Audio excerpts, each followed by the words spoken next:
Hi everyone, and welcome to Gertrude Glasshouse. My name is Amelia Winata and I'm the Curator in Residence here. I'd like to begin by acknowledging that we're on the unceded lands of the Wurundjeri people, and I pay my respects to elders past and present, and extend my welcomes to any Indigenous and First Nations people we have with us today. It's with great pleasure that I am here today to be in conversation with Narelle Desmond, who is a studio artist at Gertrude Contemporary and whose exhibition we're sitting in currently. Narelle is a multidisciplinary artist whose work explores the intersection of art, design and popular culture through conceptual considerations of object making. Research triggers a studio practice that currently draws on speculation as a mode of production and counter-cultural perspectives of the 60s and 70s.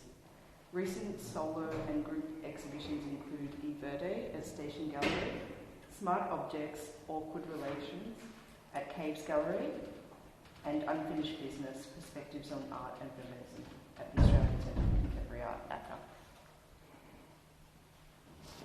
This is a funny setup. There's no... We've lost the hook, so I'm kind of doing this ASMR kind of It's very situation. dainty. Thank you. I'm not finished with your bio. Narelle is co-founder of Connors Gallery at the Fitzroy Town Hall and was a founding member of the artist group DAMP, who participated in exhibitions including Art Holds a High Place in My Life at Monash University Museum of Art, which was curated by Rose Ford, who I believe did her PhD on DAMP as well. Art as a Verb at MUMA, the Bristol Biennial, and the Asia Pacific Triennial 2010 at the Gallery of Modern Art, Queensland Art Gallery. Narelle currently teaches design at the Victorian College of the Arts in Melbourne, and she is currently represented by the Renshaws. So, after that extended bio, I just want to begin by thinking about the broader themes that are in this exhibition, which is titled On Hold, Opus Number 1. And you've said that the starting point for the exhibition is George Ritz's 4 pillars of McDonald'sization, which, as we can see up here above these clocks, which is efficiency, control, predictability, and calculability.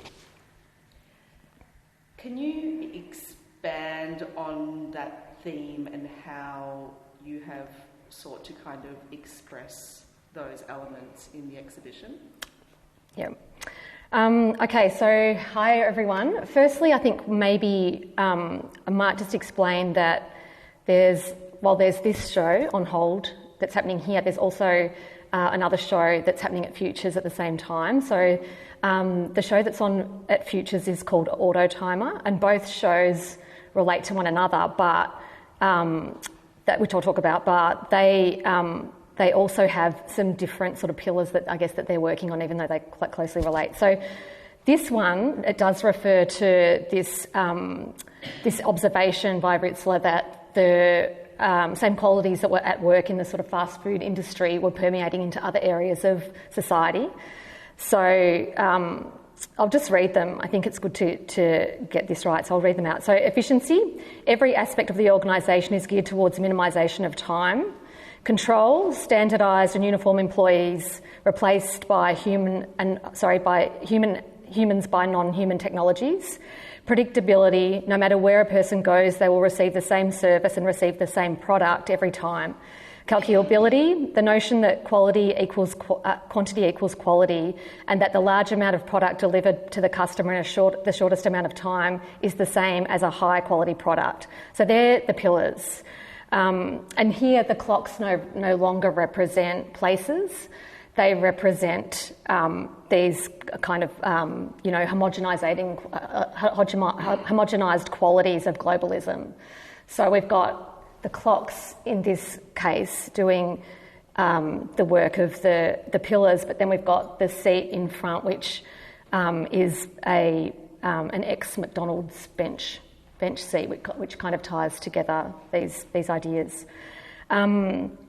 So I guess this is about the way that we consume and thinking about the way that this might permeate into other areas of life, the way that we consume news. So everything's sort of these bite-sized chunks now, or that the way that another example might be in the university context. So courses are no longer kind of predetermined.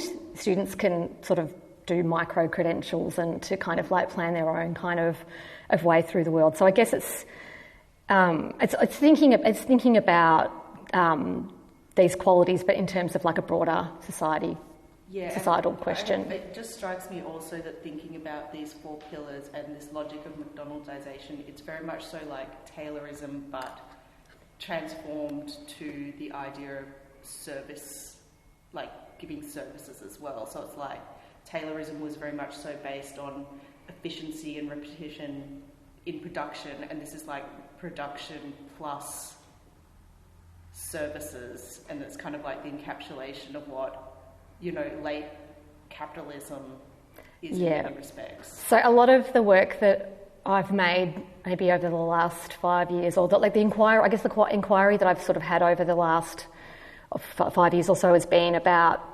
manufacturing and manufacturing processes and how ideas and products are sort of sold to the masses. So I just feel like this is another version of that. Yeah, it's really interesting. I think it would be interesting to think about this exhibition in relationship to the exhibition that's on at Futures at the moment. There are many kind of, I guess, similarities, at least on the surface, between the two. The exhibition at Futures is called Autotimer, and if you haven't seen it already, I encourage you to see it. Futures is on Easy Street, so you could even go down after this. Do you close at 5? Okay, next week. So the exhibition at Futures has kind of like a number of formal elements that we see here, like this, very like public seating, benches, wall clocks, the telephone. And so can you speak to how, also you opened the show at Futures 1 week before opening this show. So what are the similarities and / or differences between them? Yeah, so my work usually, for those of you who know my work usually employs sort of the visual language of interior spaces. So using doors, windows, chairs, ladders, things that are metaphorical, I guess, in meaning. So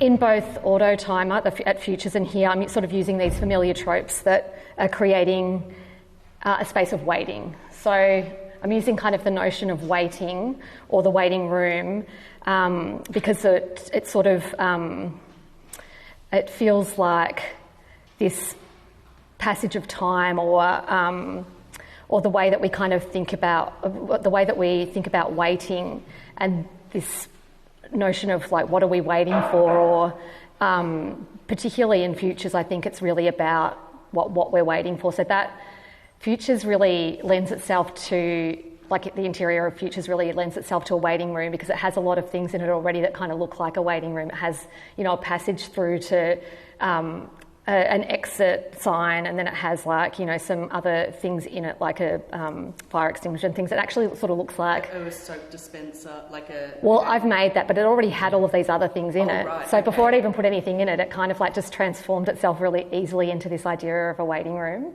And then with all of the other, alongside all of the other things. So I felt like that was already kind of in my mind when Zara and I had a conversation about what I could potentially do. It was really like I'm already thinking about these themes. So for that show, I'm thinking, sorry for crossing back and forward between the shows, but that show is very much thinking about it being sort of this space of waiting and what are we waiting for. But here it's like this sort of space of waiting is different. It feels like it could be more of a transport depot or, something. When we see those clocks, we're automatically reminded of clocks that have... I'm going to remind you of something that we discussed yesterday. We were both like kind of super tired / you borderline, which is that you said that the exhibition here is thinking about liminal spaces, and then the exhibition at Futures is thinking more about the non-space a la Auger. Yeah, okay. So yeah. is there, that's a very kind of fine nuance. But So, can you explain the non-space I can, maybe? yeah. So I guess that both of them are really bigger questions about relating to here, like to here, the here and now, but the Marc Auger idea of the non-place space kind of refers to these spaces that sort of they're places of transience where people feel anonymous, and like airports, freeways, hotels, shopping malls, like things that don't have anything that could be considered sort of culturally significant enough to kind of root them to anywhere in particular. So they have kind of, wherever you are in the world, you kind of get the same sense of where you are. So a McDonald's kind of, restaurant as well could probably be considered to be one. But so taking on that notion of this non-place space was very much part of the thinking. So again, like thinking about, if we're waiting, what are we waiting for? If we're going somewhere, where are we going to? Mm-hmm. But waiting being the kind of critical element. Yeah, well, it's metaphorical for this time that we spoke about yesterday, where things have become a little bit confusing in terms of where we find ourselves in contemporary times, which, I mean, we can unpack that at later questions. I think I think everyone kind of can relate to that. Maybe we can dive in a little bit deeper now to, I guess, the specific works in the show and kind of, unpack those a little bit. In particular, I am really drawn to the telephone, and there is a telephone also in the Future show, but it's also a very, I would say, unusable telephone. I mean, obviously it's not plugged in, but it's also covered in these stones, fool's gold, just behind me here. Yep, so... What was the rationale behind that? Well, so this show's titled On Hold, Opus Number 1, and that is the title. The title of the show is the title of the phone in the Futures show. And that title refers to Opus Number 1 is like a really recognisable on hold music track. Google it. You'll all know it. Yeah, it's really familiar. It's got a bit of a beat to it. Yeah, it is.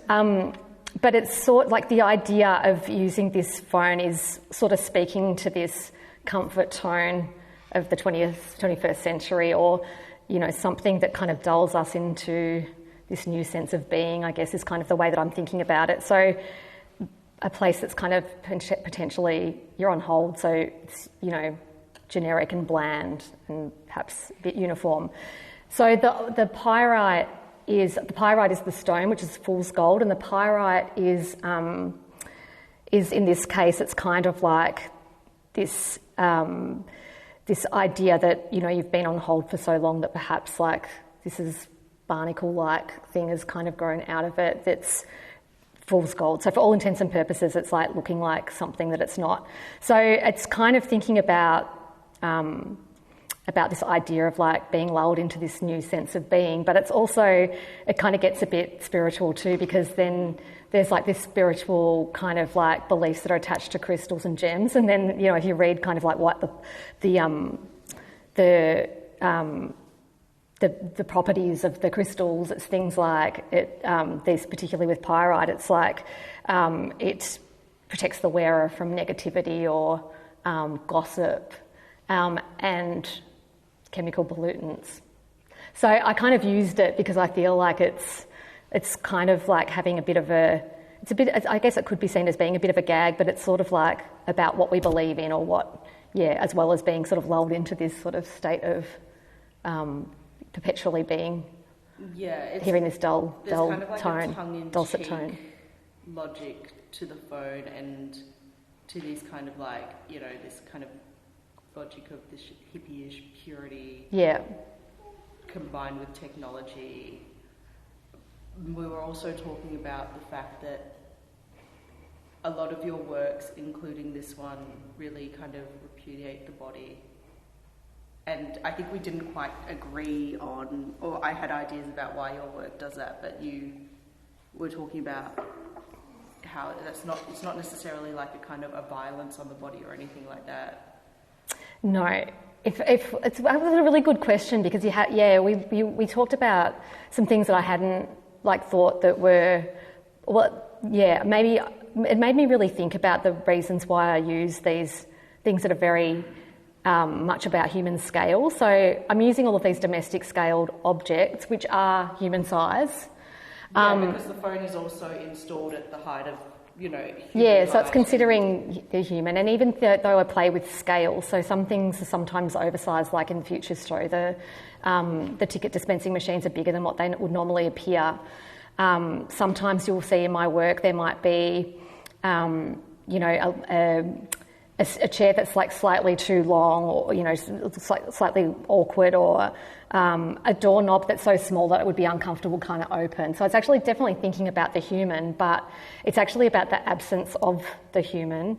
I never ever include people in my work, and I think that I was thinking a lot about this, about why, and I think the reason why is because all of these things are so recognisable to all of us.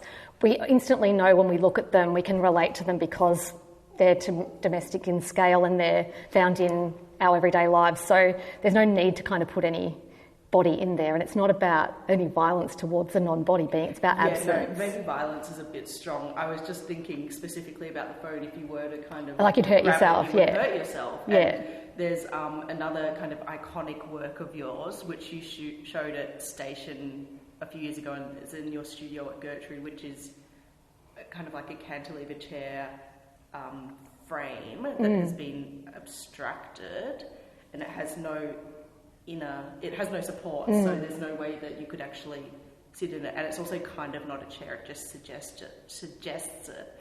Yeah. I guess what I'm thinking about with the body is that regardless of whether these are domestic objects that we relate to, there's still you still kind of put your body into these objects mentally. Yeah. That's definitely intentional. That's definitely intentional, and also, it's a seat, so that's what it's for. So with that particular, it's called the cantilever chair. With that particular work, you can't sit in it, but it's sort of such an iconic trope of modernism that you don't. It's just an outline of a shape, and instantly you know what it is. Yeah, and I instantly imagine falling through it. Yeah. If I were to put my body on it. Anyway, maybe this is a good time to talk specifically about design. Mm-hmm. I mean, the show at Futures is held on the occasion of Design Week. Mm-hmm. You teach design. Yeah. Contrary to popular belief, I do not hate design, but some people think I do. But contrary to popular belief, also, your work isn't necessarily a celebration of design. It's a complex critique of design. Yeah, I have a really hard time with it too. It's definitely a critique. I think I use design to unpack really big ideas. I love design, but I also don't think my work is design, even though it relies really heavily on tropes of design. I still think my work is, rooted in contemporary art. But what would you define as design? Well, rather than decide what's design and what's not design, I'm probably more interested in thinking about what design can sort of do to unpack some of these ideas. So one of the people that I'm really, really interested in is Tony Fry, who's a cultural theorist who talks about the hidden forces, design's hidden forces. And he wrote this book called Defuturing in 1999, which is still so relevant today. And he discusses the dynamics between technology and design. And that's kind of where I'm much more interested in sitting. I don't know I don't know about art and design, that kind of conversation to me, I don't even know if that's that interesting. But what he says is that for him, design's not simply about making things, it's about how we understand the world. And as soon as I started reading his books, I was like, this is exactly how I kind of see what I use in my work as being about. So he's talks about this dialectic of sustainment. So when we make, we also destroy, and we ignore the destruction. And so when I first started reading him, I was like really interested in this one area that he was talking about, which was streamlining. So streamlining was sort of a process of manufacturing that was taking place in the earlier part of the 20th century, where everything was starting to look like it was sort of aerodynamic. So products had the appearance that they were like going fast, like domestic kitchen products, yeah, like a toaster looked like it could fly, or like, you know, a fan started to look like it had, you know, some kind of aerodynamic qualities. And it's a really interesting period of design, because it was the first time there'd already been inbuilt obsolescence in things like light bulbs, but it was like the first time that products were mass marketed as being better because they looked amazing, but they actually didn't do anything different. They just looked like they were better, and people just bought into it because they'd never seen that kind of thinking before. It's mostly American design, but I started really looking at him and about the kind of idea of 20th century desire and consumer products.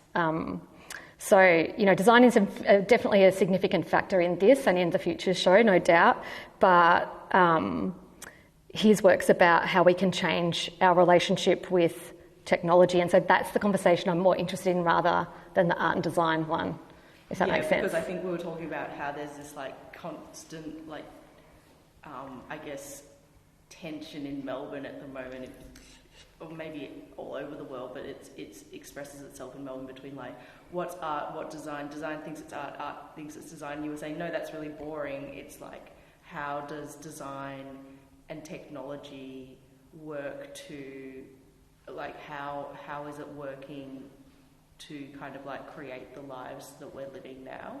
That's more important. That's a more important, or not important, interesting, discussion for me. Yeah. So if we're, what you've already been hinting at is the idea of modernism in your work. And there are many nods to modernism, would you say, through the exhibition? And again, not so much a celebration of modernism, but a real kind of unpacking and scrutinisation of it as the be-all and end-all of design and the kind of amelioration of life.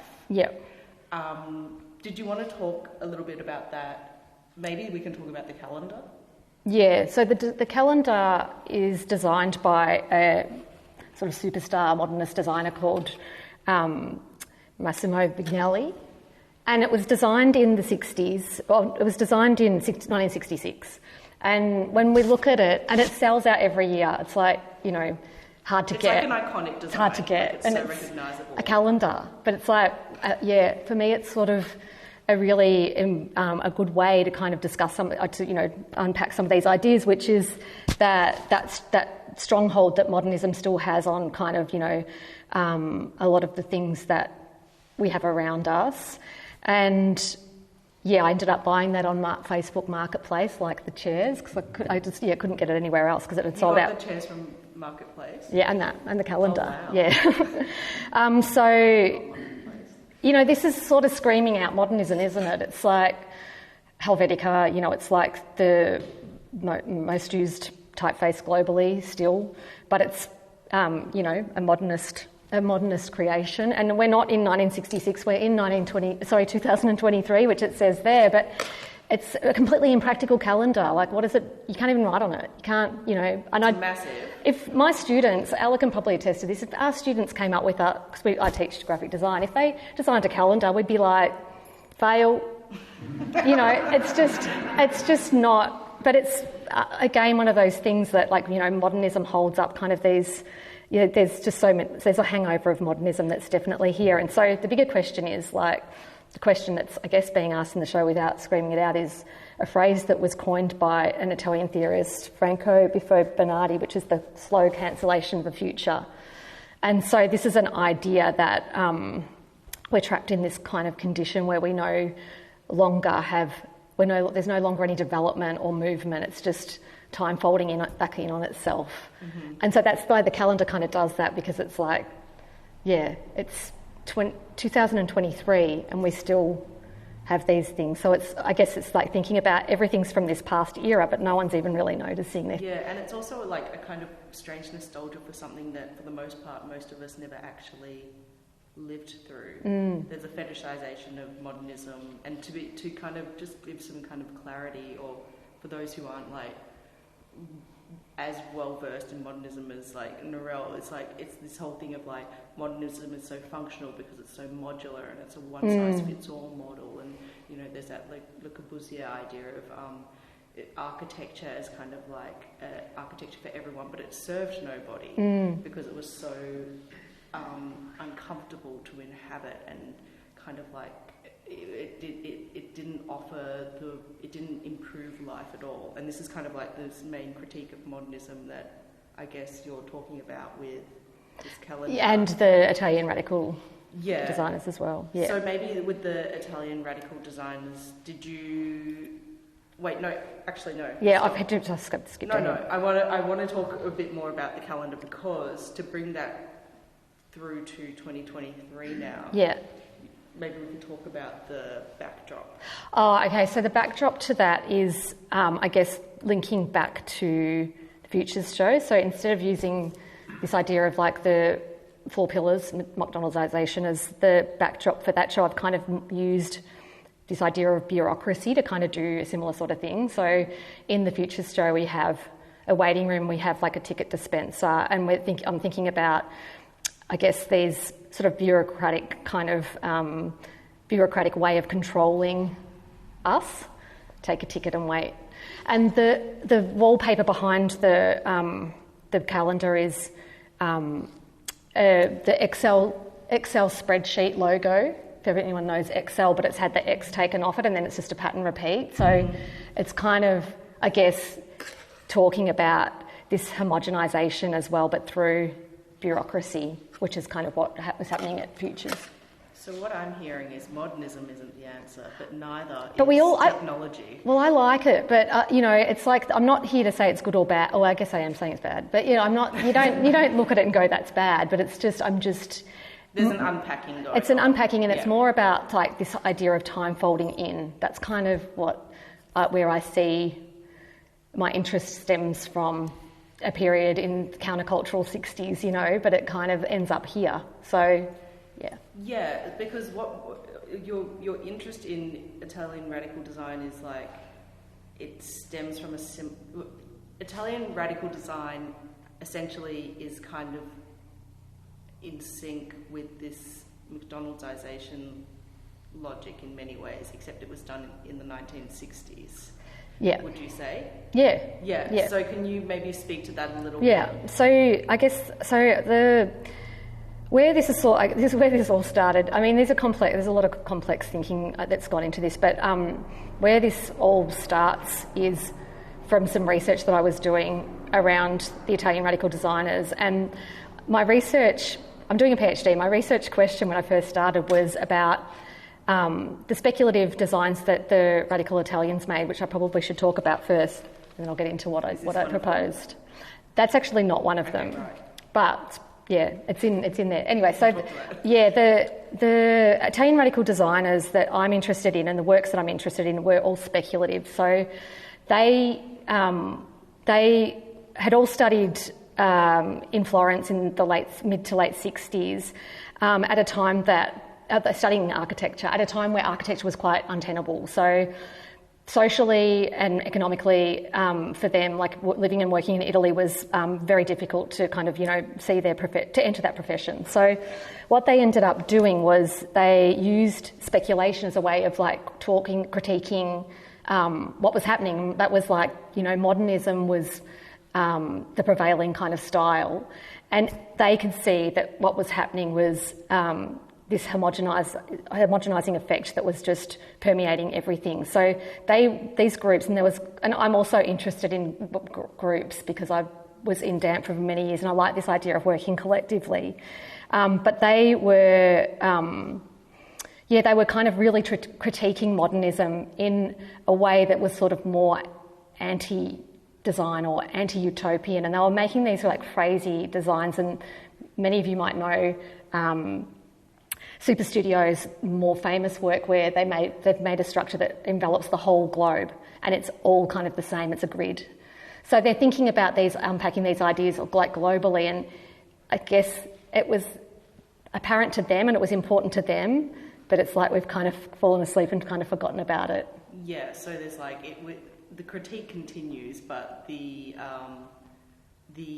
I guess speculative solutions that were offered by these designers have been all but forgotten. I mean, do you think that they could actually have been implemented though? No, they were never meant. They were never meant to be. Like they were tongue in cheek, but they were really about unpacking bigger ideas. And so when I started my research, I was thinking, their speculative designs could link very nicely with the way that designers now are using speculation to kind of solve some of these really big problems. But I realised really quickly that I didn't believe any of it, and I just didn't even really care. I mean, it's not that I didn't care, but I was like, it just felt like oftentimes it felt like these were band-aid solutions that weren't actually doing anything, and that no one was really talking about these things that were more underlying. So that's where the interest in Italian radical design started. And in the exhibition, where is your nod to that? So it's very subtle, but it's on the wall over on the tea wall over there. There's a chair that you've got a picture to, which is called the Bertoni chair, which was designed by Pietro de Rossi.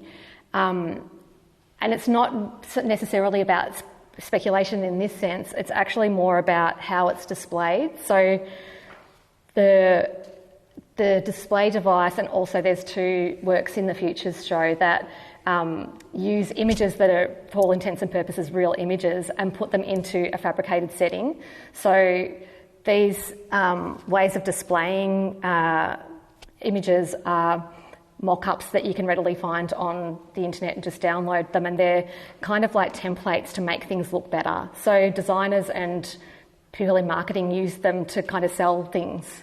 And so this folded piece of paper talks about time folding back in on itself, but it doesn't actually, for all intents and purposes, it's just an image that is superficial and doesn't say anything, and it's made to look like that because of a template.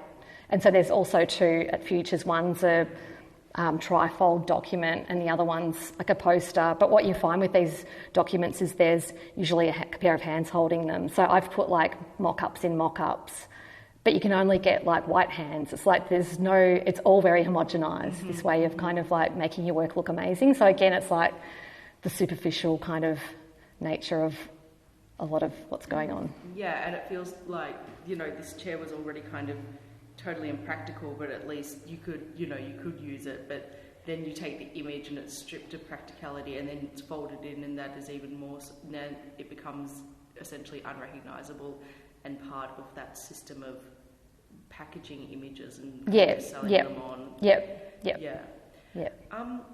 Okay, well, I think you've given us... It's complicated. It's a lot. But maybe if we could, if anybody has any questions, we can open it up to the floor. Friends? Nina?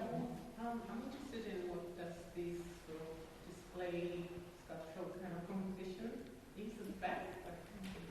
I'm using like a couple at the back or this one? No, at the back. Yeah, I guess both. The tea wall, I'm calling it the tea wall. Rai was calling it the tea wall. I started adopting that. The tea wall, and then this kind of divider and the helmet. Like they're all kind of tropes to kind of take it back to a domestic kind of scale, which is something I'm interested in. But they also break up the space to be in different zones. So again, looking at that kind of idea of the domestic space and kind of breaking up the gallery so it's not just all one big waiting room was kind of something that I was looking at doing. Yeah, it's not obvious, but this here is also a fake wall. So there's kind of also that slippage between what is real and what is fake, and I think it's interesting also how your work makes people do a double take. The same, you said that you wanted to make the clock and the telephone look like they're made from concrete. Oh yeah, that's just just a surface treatment to make it look like it's granite. Oh, granite, yeah. And the other thing that, like, I refer to myself actually quite often as like not being, I'm an artist, but sometimes as a joke I'll kind of say I make props. And it feels like that feels quite a real place for me to talk about, like what this is a stage for something else. So, I think that's what that is, Nina, just, a stage for something else. Anyone else? I want to just congratulate you because I've just been listening to you and you've blown my mind up, but then the whole idea of coming in here and we've got all these domestic spaces on TV and reality TV, which is not really reality, and it's like you've peeled back that and like everything is a template, like all of those shows are the same template, just different actors and characters. Yeah. And in here, I feel really comfortable, whereas in the other place I didn't know what to do. Yeah, I felt really uncomfortable there too. Yeah, I just went, I don't know what to do here, but it was really great that you made me feel uncomfortable because it made me think about time. Yeah. And the folding in and the canvification of design. So Yeah. templates for everything and bureaucracy. So Thanks, Juliana. Yeah, it's true. They're very different vibes. Can I ask a question on that question? what What made you feel uncomfortable and what made you feel comfortable? So here, it was because there was the wall, and I knew that that was a wall matched to that, and it felt like a domestic space and a cabinet. And I instantly knew that that was a McDonald's bench, and I could sit down on it, whereas all the other spaces, it's autotimer. I just walked in and I went, I need to go somewhere, but I don't know exactly, so I was really being held. So it was a really good expression of what you've just articulated in your talk. So Thank That's you. a really good observation. Thank you. I'm aware of time and aware of the fact that some of you may like to see the exhibition before we close at 5. Narelle, will you stay around until then, and then people can maybe ask you some questions if they like?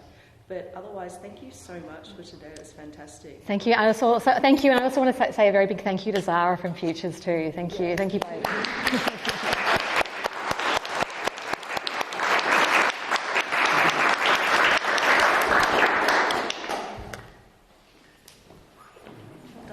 Thank you.